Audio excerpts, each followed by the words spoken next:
나이가 들면 누구나 한 번쯤 이런 말을 듣게 됩니다. 어르신 요양원에 가시는 게 더 편하지 않으실까요? 자녀나 주변 사람들은 걱정하는 마음으로 이야기한다고 하지만 정작 본인 입장에서는 낯설고 서운하게 느껴지실 때가 많죠. 평생 가정을 지키고 자녀를 키워낸 삶이 이제는 하나의 짐처럼 여겨지는 듯한 순간 마음 깊은 곳에서 허무함이 올라오기도 합니다. 그러나 꼭 요양원만이 노후의 답은 아닙니다. 지금의 75세에서 85세 세대는 이전 세대와 다릅니다. 여전히 몸과 마음이 건강하고 사회와 연결될 수 있는 길도 많습니다. 무엇보다 중요한 것은 내 삶을 내가 결정할 수 있다는 사실입니다. 익숙한 집을 지키며 사는 분도 계시고 친구들과 어울려 공동생활을 선택하는 분도 계십니다. 또 어떤 분은 새로운 공간에 적응하며 제2의 삶을 열기도 합니다. 많은 분들께 이런 이야기를 자주 듣습니다. 누군가 정해주는 길이 아니라 내 상황에 맞는 길을 찾고 싶다. 바로 그 마음이 노년의 행복을 좌우합니다. 돌봄이 필요하더라도 외로움이 찾아오더라도 그 해결책을 내가 선택할 수 있다면 삶은 훨씬 더 풍요로워집니다. 오늘은 만약 내가 지금 75세에서 85세라면 노후의 행복을 위해 요양원 대신 고려할 수 있는 선택지가 무엇이 있을지 함께 살펴보려 합니다. 삶의 마지막 장을 어떻게 채울 것인지는 누구보다도 어르신 스스로가 정하실 수 있습니다. 그리고 그 선택이야말로 불행을 피하고 남은 세월을 가장 행복하게 만드는 출발점이 될 것입니다. 듣기 전 구독과 좋아요, 알림 설정은 큰 힘이 됩니다. 많은 분들이 한 번쯤 이런 경험이 있으실 겁니다. 명절에 오랜만에 자식들이 찾아와서 함께 밥을 먹는데 대화 끝에 슬쩍 이런 말이 흘러나옵니다. 아버지 이제 혼자 사시는 거 위험하지 않으세요? 요양원 알아보면 어떨까요? 분명히 걱정하는 말투였지만 그 순간 마음속에서 이상한 서운함이 스며들지 않으셨나요? 지금의 75세에서 85세 세대는 누구보다 치열하게 살아오셨습니다. 새벽같이 일어나 도시락을 싸고 낮에는 일터에서 일하며 밤에는 자녀들 공부 뒷바라지를 하셨죠. 그런데 막상 노년이 되니 집 한 채와 약간의 연금만 남고 이제는 요양원으로 가라는 권유를 받는 현실과 마주하게 됩니다. 실제로 제가 만난 한 어르신은 이런 말씀을 하셨습니다. 젊을 때는 집안 식구들이 없으면 큰일 나는 줄 알았어요. 그런데 이제는 집안 식구들이 저를 없애야 편하다는 말을 하네요. 웃으면서 말씀하셨지만 눈빛은 참 씁쓸했습니다.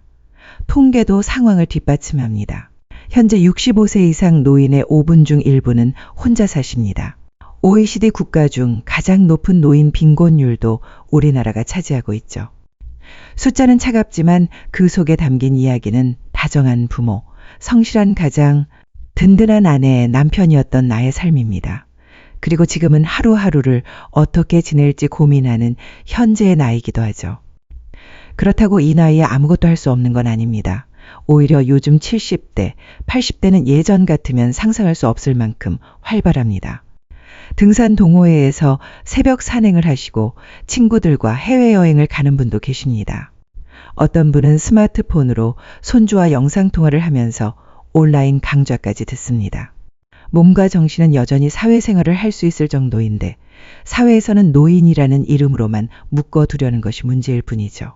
결국 지금 부모 세대가 처한 현실은 단순합니다. 자식에게만 기대기에는 관계가 예전 같지 않고 그렇다고 혼자 버티려니 외롭고 불안합니다. 하지만 동시에 아직 충분히 움직이고 배우고 즐길 수 있는 힘이 남아 있습니다. 이 모순된 상황 속에서 우리가 던져야 할 질문은 하나입니다. 나는 어디서, 누구와 어떻게 살아야 행복할까? 그리고 중요한 사실이 하나 더 있습니다. 바로 준비를 미루면 시간이 우리를 기다려주지 않는다는 점입니다. 지금은 괜찮다고 생각하다가도 85세를 넘기고 100세를 향해 가면 건강과 환경은 순식간에 무너질 수 있습니다. 지금의 선택이 앞으로 10년 이상을 지탱할 힘이 됩니다. 늦기 전에 지금부터 나의 노후를 직접 설계해야 하는 이유가 바로 여기에 있죠. 많은 분들이 노후를 이야기할 때 가장 먼저 떠올리는 것이 요양원입니다. 자녀들이나 친척들도 거기 가면 밥도 나오고 간호사도 있고 안전하잖아요 라고 권유하죠. 실제로 요양원에는 장점이 있습니다. 정해진 시간에 끼니가 나오고 아프면 간호 인력이 곁에 있으며 기본적인 생활은 보장됩니다. 하지만 막상 들어가 보신 분들의 이야기를 들어보면 사정은 조금 다릅니다. 하루 종일 텔레비전만 보고 앉아 있으니 시간이 너무 안 가요. 밥은 나오는데 내 입맛은 아니고 내가 좋아하는 반찬은 찾을 수가 없어요. 규칙은 편리할 수 있지만 내가 하고 싶은 대로 할 수 없으니 답답합니다. 요양원 생활은 분명 안전과 편리를 주지만 동시에 자유와 선택을 빼앗아 가기도 합니다. 언제 밥을 먹고 언제 불을 끄고 누구와 방을 같이 쓰는지조차 스스로 결정할 수 없는 경우가 많습니다. 결국 신체는 보호되지만 마음은 점점 위축되고 고립되기 쉽습니다. 더 큰 문제는 인간관계의 단절입니다. 사실 현실을 살아가는 입장에서 자식과 손주는 바쁘다는 이유로 찾아오기 힘들고 요양원 동료들은 낯선 사람들입니다. 나이가 비슷해도 성격과 생활 방식이 다르기 때문에 쉽게 친해지지 못하는 경우가 많습니다. 그러다 보면 사람 속에 있으면서도 외로운 상황이 벌어집니다. 혼자 사는 외로움보다 더 깊은 고립감이죠. 또 하나 놓치기 쉬운 부분은 비용입니다. 보통 요양원 입소비는 월 150만 원에서 250만 원 사이입니다. 한두 달은 감당할 수 있어도 5년, 10년 이어진다고 생각하면 부담이 커집니다. 결국 집을 정리해야 하고 자산을 처분해야 하는 순간이 오기도 합니다. 자녀들은 부모님 안전을 위해서라며 권했지만 사실상 경제적인 이유가 더 크게 작용하는 경우도 많습니다. 집을 팔아 요양원비로 쓰자라는 말이 나오는 순간 노후의 자유는 더욱 좁아집니다. 그러나 요양원이 유일한 대안은 아닙니다. 지금도 많은 어르신들이 집을 고쳐 안전하게 지내거나 친구들과 함께 모여 사는 방식을 선택하고 있습니다. 노후는 단순히 오래 사는 문제가 아닙니다. 내가 좋아하는 일상을 지켜낼 수 있느냐의 문제입니다.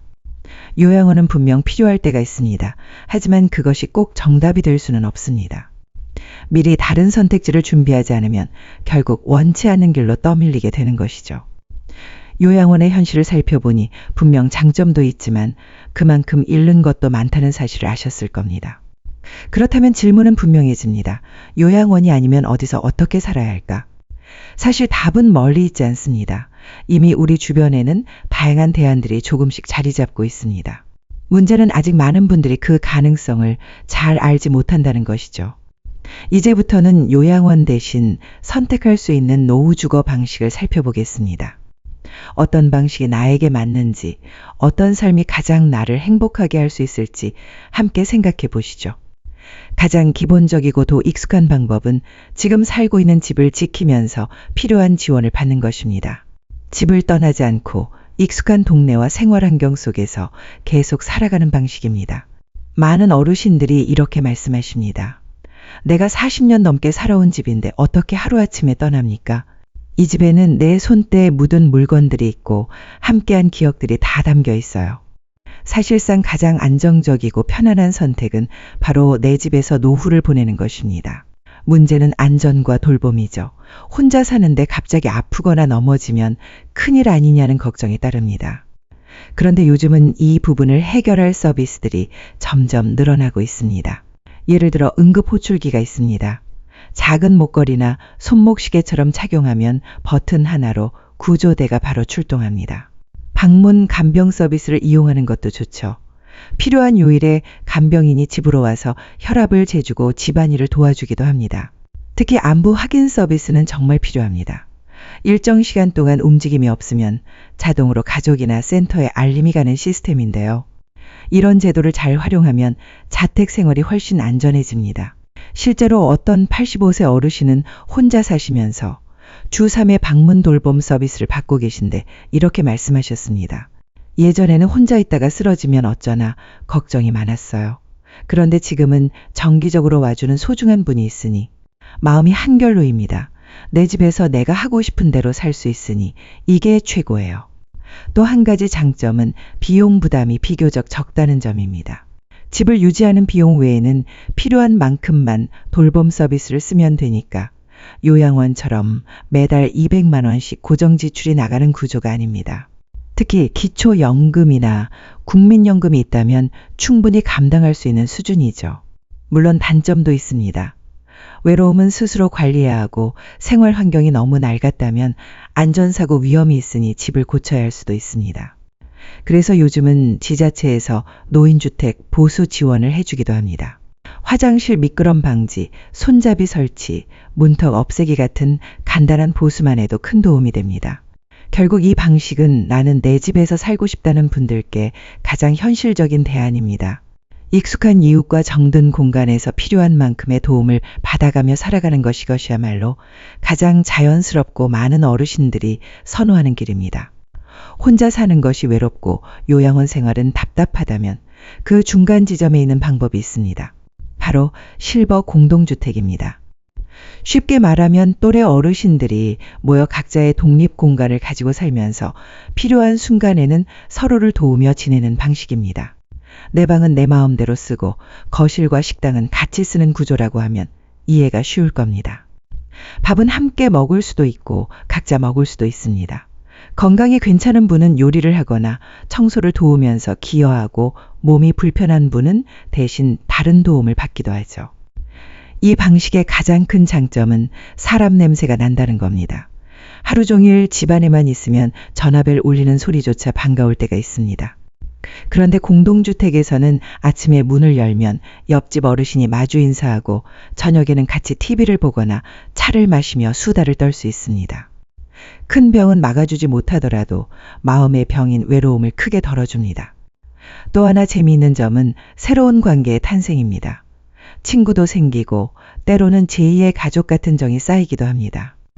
실제로 어떤 공동주택에서는 어르신들끼리 생일잔치를 해주거나 김장을 함께 담그는 풍경도 볼 수 있습니다.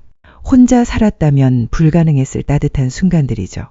경제적인 면에서도 장점이 있습니다. 개인이 모든 비용을 부담하는 것보다 함께 나누니 생활비가 줄어듭니다. 경비실, 공동급식, 청소 관리 등을 나누어 내면 1분의 1이 되니까 훨씬 효율적이죠. 물론 단점도 있습니다. 아무래도 함께 사는 만큼 성격 차이에서 갈등이 생길 수 있습니다. 생활 습관이 다르면 불편할 수도 있죠. 하지만 이것은 규칙과 합의로 충분히 조율할 수 있습니다. 무엇보다 혼자 사는 고독보다는 가끔 부딪히더라도 옆에 누군가 있다는 안정감이 훨씬 값집니다. 내 집에서 완전히 혼자 살자니 불안하고 그렇다고 요양원에 들어가고 싶지는 않다. 이런 분들께 실버 공동주택은 충분히 매력적인 선택지가 될 수 있습니다. 혹시 이런 상상을 해보신 적이 있으신가요? 아침에 눈을 뜨면 창밖으로 도시의 풍경이 펼쳐지고 1층 카페에서 따뜻한 커피를 받아들고 오후에는 수영장에서 가볍게 몸을 풀고 저녁에는 동년배 이웃들과 영화 감상을 하는 살. 마치 고급 호텔이나 리조트에서 지내는 듯한 노후, 이것이 바로 요즘 주목받는 도시형 시니어 레지던스의 모습입니다. 이곳은 단순히 주거 공간이 아닙니다. 노인 아파트라는 개념을 넘어서 주거, 여가, 의료 커뮤니티가 결합된 복합단지라고 보시면 됩니다. 집은 독립적으로 쓰되 건물 안에는 헬스장, 도서관, 수영장, 심지어는 소규모 극장까지 갖춘 경우도 있습니다. 병원과 연계되어 있어 건강관리도 체계적으로 받을 수 있습니다. 가장 큰 장점은 활동적인 노후를 보낼 수 있다는 점입니다. 요양원이 돌봄에 치중되어 있다면 시니어 레지던스는 생활의 질을 끌어올리는 데 초점이 맞춰져 있습니다.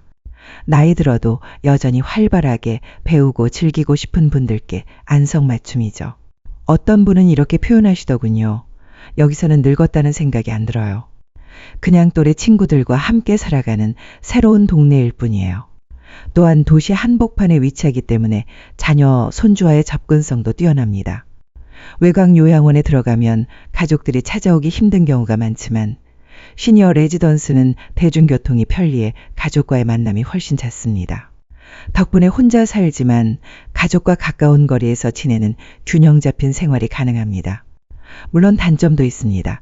가장 큰 장벽은 비용입니다. 일반 아파트보다 관리비가 비싸고 초기 입주 비용도 높습니다. 따라서 모든 분들이 선택할 수 있는 방식은 아닙니다. 하지만 장기적으로 보면 요양원 비용보다 효율적일 수도 있습니다. 왜냐하면 의료비와 돌봄 비용을 분산시키고 동시에 삶의 만족도를 크게 높여주기 때문입니다. 도심의 편리함과 속도감이 더 이상 즐겁지 않다면 또 다른 선택지가 있습니다. 바로 전원형 시니어 마을입니다. 이름 그대로 도시를 벗어나 자연과 가까운 곳에 자리 잡고 비슷한 또래 이웃들과 마을처럼 살아가는 방식입니다. 이곳의 하루는 다르게 흐릅니다.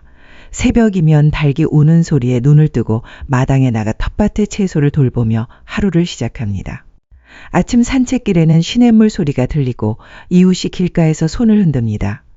오후에는 함께 모여 김치를 담그거나 마을 회관에서 건강체조를 하기도 합니다.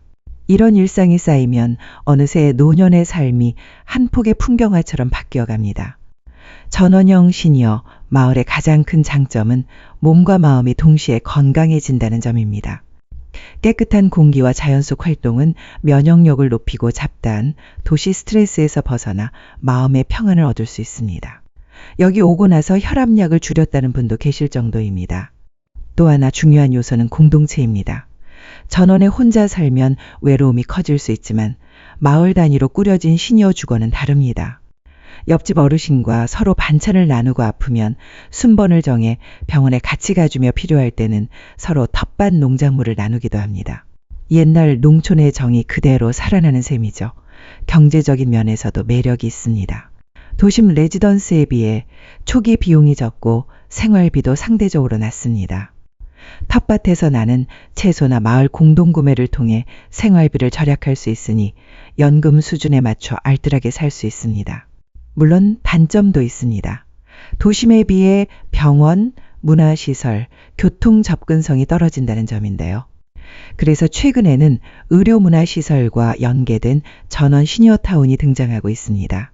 마을 내부에 작은 의원과 복지센터를 두고 정기적으로 이동버스를 운행해 불편을 최소화하는 것이죠.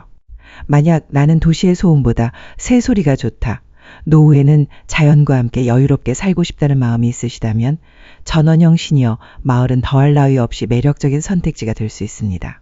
무엇보다 중요한 건 이곳에서는 내가 나답게 살 수 있다는 것입니다. 나이가 들면 집에만 있어야 한다는 생각 꼭 맞는 걸까요? 어떤 분들은 정반대로 말합니다. 이제 자식도 키웠고 일할 곳도 없으니 진짜 자유를 누려보고 싶다. 이런 마음에서 출발한 새로운 방식이 바로 이동형 노후 생활입니다. 캠핑카를 개조해 전국을 여행하거나 소형 이동식 주택을 몰고 다니며 원하는 곳에서 며칠씩 머무는 식이죠. 아직 한국에서는 많이 보편화되지는 않았는데요. 이 방식의 가장 큰 매력은 자유입니다. 봄이면 남쪽 바닷가에서 지내고 여름에는 강원도의 시원한 계곡 근처에서 머물고 가을이면 단풍 구경을 하며 북쪽으로 올라가는 산. 한 곳에 묶여 있지 않으니 계절마다 다른 풍경 속에서 새로운 활력을 얻을 수 있습니다. 또한 새로운 만남이 끊이지 않습니다.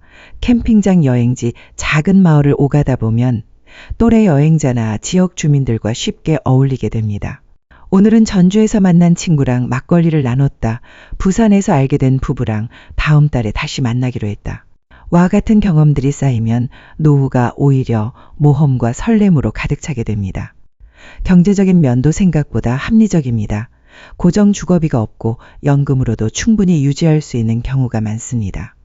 물론 초기 캠핑카 구입이나 개조 비용은 들지만 그 이후 생활비는 오히려 도시 아파트보다 적게 나올 때도 있습니다. 하지만 단점도 분명합니다. 지속적으로 이동하다 보면 체력적으로 부담이 될 수 있고 의료 접근성이 떨어질 수도 있습니다. 그래서 실제로는 1년 중 몇 달은 캠핑카 생활, 나머지는 집이나 공동주택에서 지내기 같은 혼합형 모델을 선택하는 분들이 많습니다. 이동 모빌리티형 노후는 말 그대로 노년에도 모험을 이어가는 삶입니다. 안정보다 자유, 고정된 집보다 새로운 경험을 원하신다면 이보다 더 신나는 선택은 없을 것입니다. 이렇게 다양한 선택의 길을 보셨다면 이제 중요한 것은 나의 행복한 노후를 위한 적절한 선택은 무엇인가를 찾는 일입니다. 같은 75세라도 누구는 활발히 활동하고 싶고 누구는 조용히 살고 싶습니다. 그래서 다음의 기준을 꼭 점검해 보셔야 합니다. 일 경제적 여력 매달 감당 가능한 생활비는 얼마인지, 건강 상태 스스로 생활 가능한지, 돌봄이 필요한지, 삼성격 독립적 삶을 좋아하는지, 공동체와 함께하는 걸 즐기는지 4. 가족관계 자녀와 얼마나 가까이 지내고 싶은지 간단한 체크리스트처럼 스스로 물어보세요. 나는 경제적으로 안정된 편인가? 사람들과 함께 지내는 게 좋은가? 건강상 방문 돌봄이 필요할까? 이렇게 자기 성향을 점검하면 어떤 길이 가장 현실적이고 행복한 선택인지 훨씬 선명해집니다. 아무리 좋은 선택지를 알아도 마음가짐이 준비되지 않으면 불행은 반복됩니다. 그래서 노후를 행복하게 만드는 3가지 원칙을 꼭 기억해 두셔야 합니다. 의존하지 말고 스스로 결정하라. 애들이 하라는 대로 하다 보니 마음이 무너졌다는 사례가 많습니다. 선택의 주인은 언제나 본인입니다. 고립되지 말고 연결을 만들라 한 어르신은 경로당 모임에 나가기 시작하면서 우울증이 사라졌다고 하셨습니다. 사람과의 연결이 곧 행복의 열쇠입니다. 멈추지 말고 새로운 역할을 찾아라. 취미든 봉사든 무언가에 참여해야 삶의 의미가 살아납니다. 실제로 82세에 글쓰기 동아리를 시작해 활력을 되찾은 분도 계셨습니다. 3가지 원칙은 정말 간단해 보이지만 지키면 노후가 완전히 달라집니다. 누군가는 나는 아직 괜찮아. 조금 더 있다가 생각하지 뭐하고 미룹니다. 하지만 이야기를 나누면 많은 분들이 이렇게 말씀하시곤 했습니다. 준비를 미루다 보니 어느새 85세가 훌쩍 넘어 있었어요. 그때는 이미 몸도 마음도 예전 같지 않아 새로운 선택을 하기가 너무 힘들었죠. 노후 준비는 마치 씨앗을 심는 일과 같습니다. 지금은 작은 변화 같아도 시간이 지나면 커다란 차이가 됩니다. 75세의 방향을 잡으면 85세의 삶은 완전히 달라질 수 있습니다.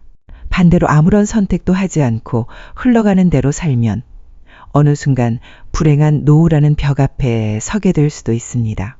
오늘 5가지 중 어떤 길이 여러분 마음에 와닿았나요? 내 집을 지키며 돌봄을 받는 길, 친구들과 함께 사는 공동주택, 도시 속 활기찬 레지던스, 자연과 여유의 전원마을, 아니면 자유롭게 떠도는 모빌리티형 노후? 정답은 없습니다. 중요한 건 여러분의 선택입니다. 나는 어떤 삶을 원하나, 어디서 행복할 수 있나 스스로에게 묻고 답을 내리는 것이 가장 큰 준비입니다. 이제는 자녀의 눈치만 보거나 남들이 다 가는 길만 따라갈 필요가 없습니다. 여러분 인생의 주인공은 바로 여러분 자신입니다. 지금 이 순간의 결단이 앞으로 10년, 20년의 행복을 결정합니다. 지금 선택하지 않으면 늦습니다. 85세 전에 무너져 버릴 수 있습니다.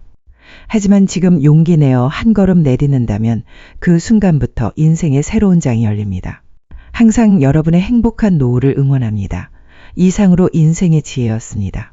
구독과 좋아요, 알림 설정은 큰 힘이 됩니다. 감사합니다.